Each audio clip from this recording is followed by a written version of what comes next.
If you don't do the internal work first, all that is going to just come crashing down eventually if you don't have your mind in the right place. Microphone check 1 2. What is this? You're now listening to a brand new episode of the Play Big Faster podcast. Look what you done started. Talk to him. Attorney, high performance coach, and speaker Cherie Prince asks hard questions to really get to the bottom of what makes entrepreneurs tick. From starting a business, marketing, strategies, and the ins and outs of their industries. We talk everything from book recommendations, lifestyle hacks, and everything possible to get you inspired and motivated to build your own business. The Play Big Faster podcast starts now. Let's go.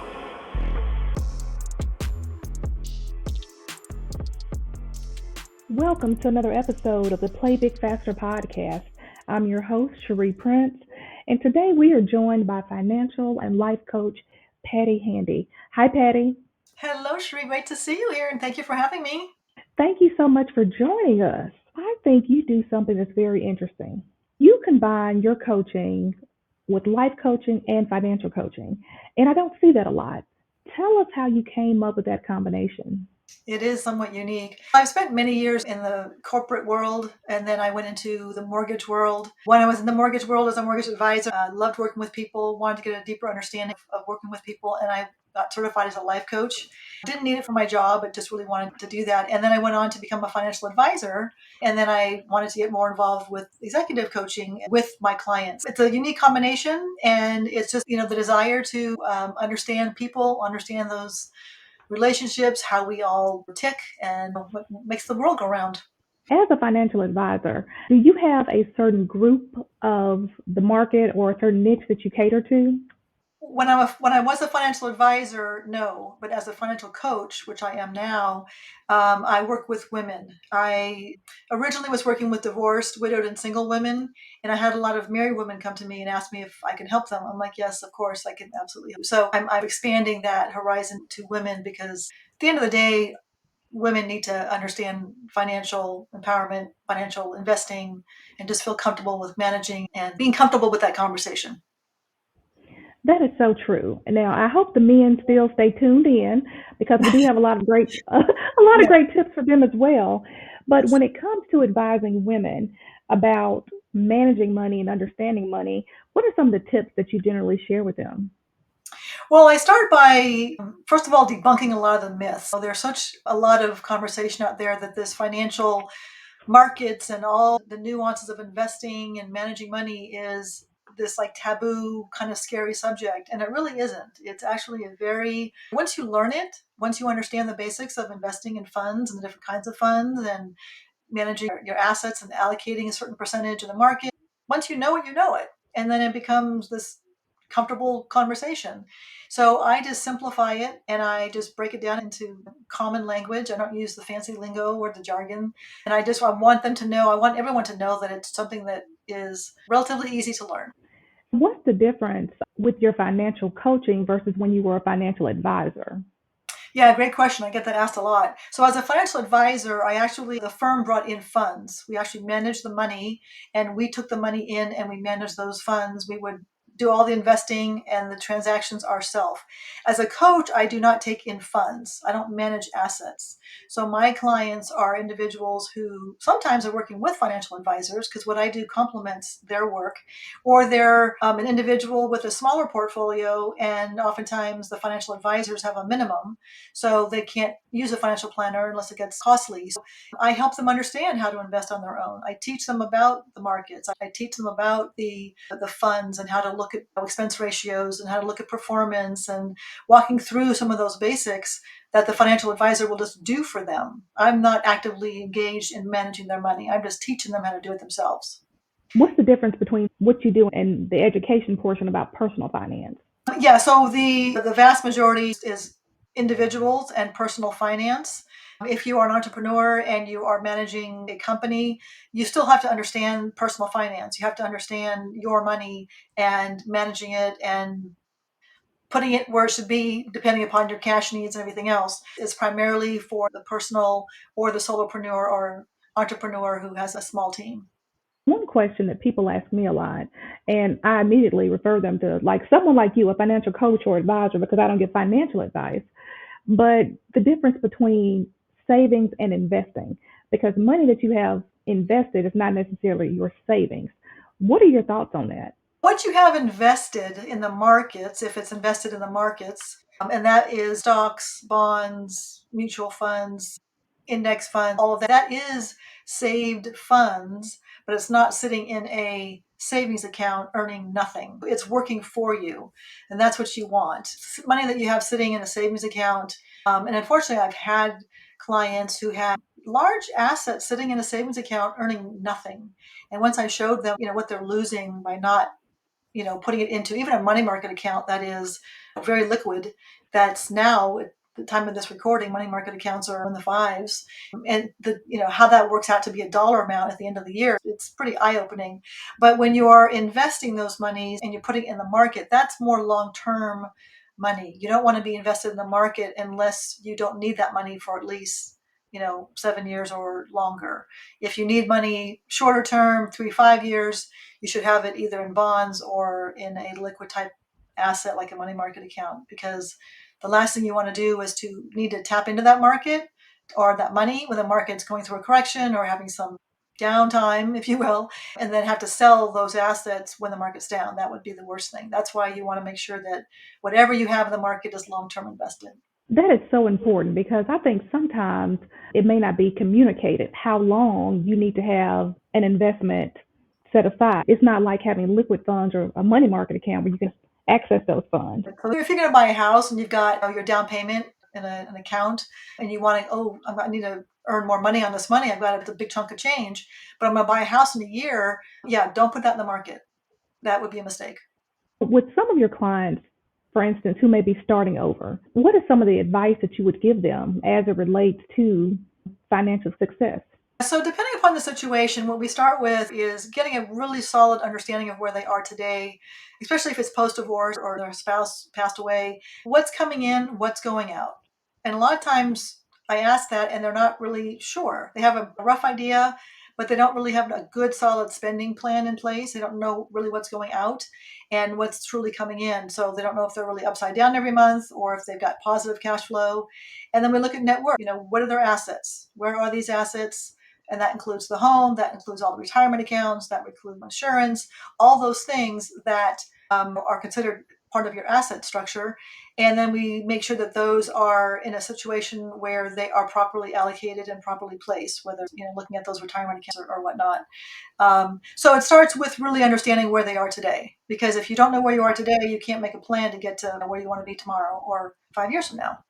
Tell us about your journey because I don't know, maybe you just woke up one day and said, yes, this is exactly what I want to do. How did you start working in this capacity?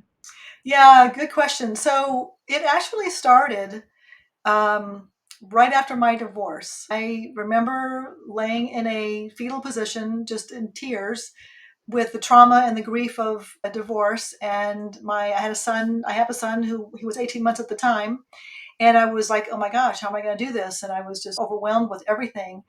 And I had this very strange download. I call it a God wink. That it this download was, you're going to be okay because you know how to manage your money. And I wasn't even thinking at the time about money. It wasn't a topic. It was just more of the grief and the sadness of my divorce, and my son wasn't going to have a dad at home full time, and just all of that grief and sadness. And many months later, I remember thinking, I want to someday work with women who are on their own, who find finances and investing scary. And that was a seed that was planted a long time ago. So when I went on to work in the mortgage business and then in the financial services business, when I would speak to ladies, especially, it was the same conversation that I would hear over and over again about, I don't know what I'm doing. I feel overwhelmed. I don't know how to invest. This is just really scary to me. I don't want to put it in the market. And it just kept coming up over and over again. So that's when I decided to leave my firm and come out on my own and do financial coaching. The seed was planted a long time ago. That's the financial coaching portion of it. When did the life coaching kind of latch on?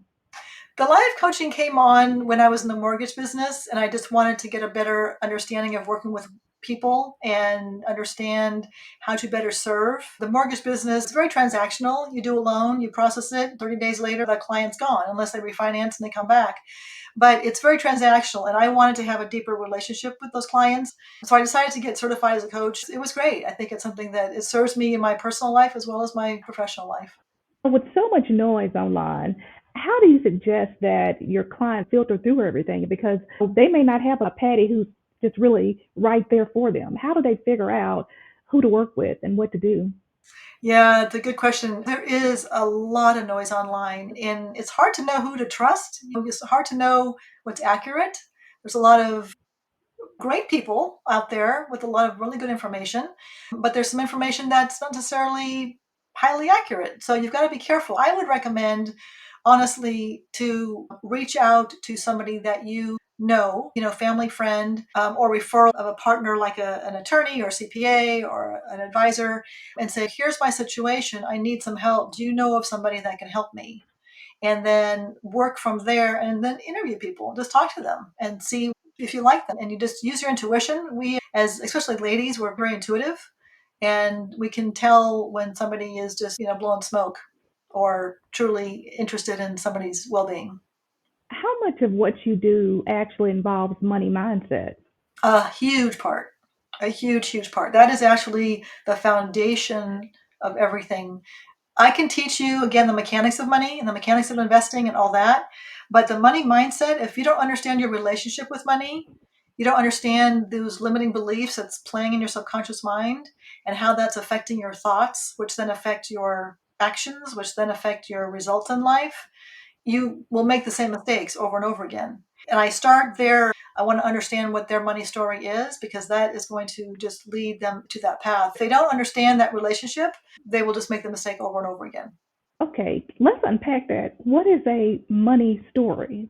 So, a money story is something that essentially you grew up with. So, from birth to age 8, you heard from parents, grandparents, teachers, aunts, uncles, whoever, you heard growing up money stories of what their stories were. So, it was money doesn't grow on trees, rich people are greedy, rich people only get rich because they hurt other people, or from an abundant place, they might have heard money is just energy, money is just paper. There's opportunities and possibilities everywhere, and you can just make money very easily if you follow this, that, or whatever. You've heard these things, and they are your reality. You don't have at that age a filter to say, you know what, mom and dad or whoever, that's not true. Rich people aren't greedy. I know a lot of rich people who are nice. 3 years old, you don't think that, right? You don't know that. So you just take that all in as true. So your mind took that in as reality, and then you formed a story growing up. And then, of course, as you got older, you heard more things that were coming out from individuals. And if it was a story of fear and scarcity and lack, that's one story that you're dealing with that's bringing into your life. Or if you come from a place of abundance and opportunity and prosperity, that's a different place. And not to say that you can't, I mean, you can absolutely grow up in a life of scarcity and fear and turn that around. That's what a lot of what we do is understanding what you grew up with, unpacking that, unlearning the false realities, and then reprogramming to new beliefs. What does working with you look like? Is it a 6 month engagement, a 12-month engagement? What are some options if we want to actually learn how to overcome some of these obstacles? So I right now I'm doing one-on-one coaching, and it's a 2-month minimum, and we continue month to month thereafter. So depending upon the person's situation and their needs, we will coach as long as they like. In January of 2024, I'm going to open up a what's called the Minding Her Money Circle, which is a 5-week group coaching. Each week is going to be a different topic, and I'm going to be teaching investing and then some tax strategies and some really cool stuff. And the waiting list is going to be opening up here in a couple weeks, but it's going to be a 5-week group coaching program. I'm really excited about that. It's going to be a lot of fun. Look, you're going to have to give us the link so I can include it in the show notes I because that sounds absolutely will. really exciting. Yeah, I Yeah. will. Is there anything that you miss about your mortgage days? My mortgage days, they were wonderful in a lot of ways. It allowed me to work at home and to have flexibility, because that was my first and foremost concern, having my son at home. I didn't want to put him in daycare.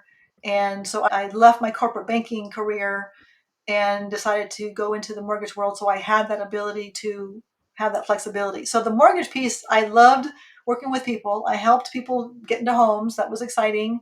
I was part of that journey for them, which was great. And then I still could be a mom. So it was a great career on so many levels. Patty, if you had one piece of advice for an entrepreneur on how to play big faster with their money, what would that advice be? I would say the first piece would be to do the internal work first, because that is what's going to create the external benefits. So the internal work I'm talking about is understanding the money story, working through that relationship, working through those false limiting beliefs, understanding what those limiting beliefs are, because that ripples out into their external world. In fact, 95% of our external current event in our lives, personal and professional and financial, is part of our subconscious mind. And so we have to unpack that, really understand what's playing there. Although we've got to do the mechanical work of building a business and making sure we're doing our books right and the tax strategies and marketing and the social media and all those pieces of the puzzle, if you don't do the internal work first, all that is going to just come crashing down eventually if you don't have your mind in the right place. Wow. What we all want to know is how do we contact you? Because we just have a short window here, but there are people out there that actually want to talk to you, ask you more questions, and possibly work with you. What is the best way to reach you? Yes, the best way is to go to my website, which is simply my name. It's pattyhandy.com. So it's Patty with the I, Handy with a Y, PATTIHANDY.com. On my contact page, there is a calendar link. You can book a complimentary discovery call with me. So if you have questions or you want to learn more about working with me, or you've got just some things you want to work through, I do offer a complimentary 30-minute call. So you can book that directly on my website. And you can download a free ebook on my homepage. Actually, it's a Women Sewing Solo ebook, and then watch a 30-minute training that was a condensed version of a 5-day masterclass that I did, packed full of great information. And part of the conversation is the money piece, a little bit deeper than we spoke about today. That's all complimentary on the website. If you are listening to this podcast, definitely go get those free resources and definitely contact Patty. It's not often that you can have direct access to someone who's so knowledgeable about these things. So, Patty, thank you so much for spending time with us on the podcast. Thank you, Cherie. I appreciate you having me. It was a great conversation. Until next time, play big faster. Thanks for listening to this episode of the Play Big Faster podcast. Want more entrepreneurial content? I like this. Make sure to subscribe for future episodes. Already subscribed. I just clicked on it. Don't forget to like and leave a review. Share with a friend that needs this in their life. I think you need this more than I. Oh, and make sure to follow Cherie on IG at Cherie Speaks. And remember to play big faster.